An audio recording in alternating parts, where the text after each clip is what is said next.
ప్రభువును ప్రియరక్షకుడైన యేసుక్రీస్తునామములో ఉదయకాలపు దేవుని మాటలు ఆలకిస్తున్న మీ అందరికీ ప్రభువు పేరట వందనాలు తెలియజేస్తున్నాను. దేవుని మాటలు మీకు ఆశీర్వాదకరముగా ఉంటే మీరు అనేక మందికి ఈ వీడియోని షేర్ చేసి వారికి ఆశీర్వాదకరంగా ఉంటారని ప్రభువు పేరట తెలియజేస్తున్నాను.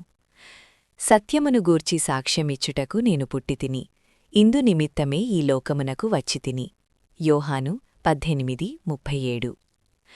క్రైస్తవులకు క్రిస్మస్ పెద్ద పండుగ.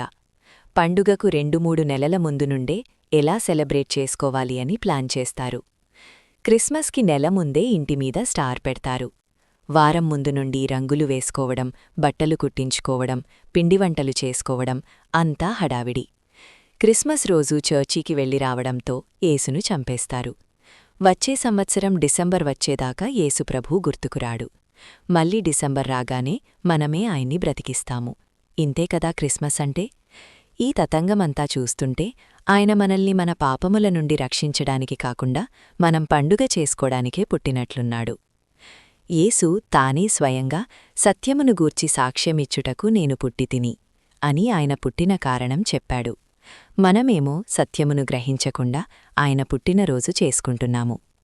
పండుగ చేయడం ద్వారా దేవుణ్ణి సంతోషరిచాలనుకుంటే అది అమాయకత్వమే అవుతుంది. నేనే సత్యము అని చెప్పిన యేసుని గ్రహించకపోతే మనమీ లోక ఆచారములనే బంధకములలోనే ఉండిపోతాము. మీరు నా వాక్యమందు నిలిచిన వారైతే నిజముగా నాకు శిష్యులయ్యుండి సత్యమును గ్రహించెదరు. అప్పుడు సత్యము మిమ్మును స్వతంత్రులనుగా చెయ్యును. యోహాను 8:32. యేసుప్రభు ఒక్కసారే పుట్టాడు, ఒక్కసారే చనిపోయాడు. మనం మాత్రం యేసుని ప్రతి సంవత్సరం పుట్టించి ప్రతి సంవత్సరం చంపేస్తాము. అప్పుడెప్పుడో 2000 సంవత్సరాలకు పూర్వం యూదులు ఆయన్ని సిలువ వేసి చంపితే మనం మాత్రం మన ప్రవర్తన ద్వారా ప్రతిరోజూ యేసుని సిలువ వేసి చంపుతుంటాము. ఇలాంటి ఆచారాలు పాటిస్తూ యేసు పుట్టిన అసలు కారణాన్ని మరుగున పడేసేది మనమే. యేసు పుట్టాడని క్రిస్మస్, చనిపోయాడని గుడ్ ఫ్రైడే, తిరిగి లేచాడని ఈస్టర్ పండుగలు చేసుకుని యేసుని పండుగలకే పరిమితం చేసే పండుగ క్రైస్తవులుగా కాకుండా సత్యమయ్యున్న యేసుని గూర్చి సాక్ష్యమిచ్చే క్రైస్తవులుగా ఉన్నప్పుడే మనం సత్యము గ్రహించిన వారం అవుతాము. దేవునికి హృదయములో చోటివ్వకుండా ఇంకెంతకాలమిలా పండుగలు ఆచరిస్తూ పండుగ క్రైస్తవులుగా ఉంటారు. సత్యమును గ్రహించినప్పుడు ఈ లోకాచార పండుగలనే బంధకముల నుండి స్వతంత్రులమవుతాము. పాపులను రక్షించడానికి యేసు వస్తే మనం పాపము నుండి విడుదల పొందకుండా పండుగ చేసుకుంటే దేవుడు సంతోషిస్తాడా? పండుగలు పబ్బాల ద్వారా కాకుండా యేసుకి ఇష్టంగా జీవించి ఆయనను సంతోషపరుద్దాం.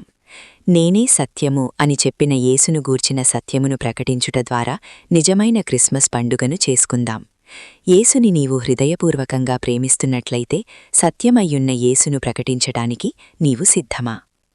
ప్రభువా, ఈ లోకంలో పండుగలు ఆచరించే క్రైస్తవులుగా కాక వాక్య ప్రకారం జీవించి నీకు సాక్ష్యార్థమయ్యుండునట్లు సహాయం దయచేయమని యేసయ్య నామమున అడుగుతున్నాము తండ్రి.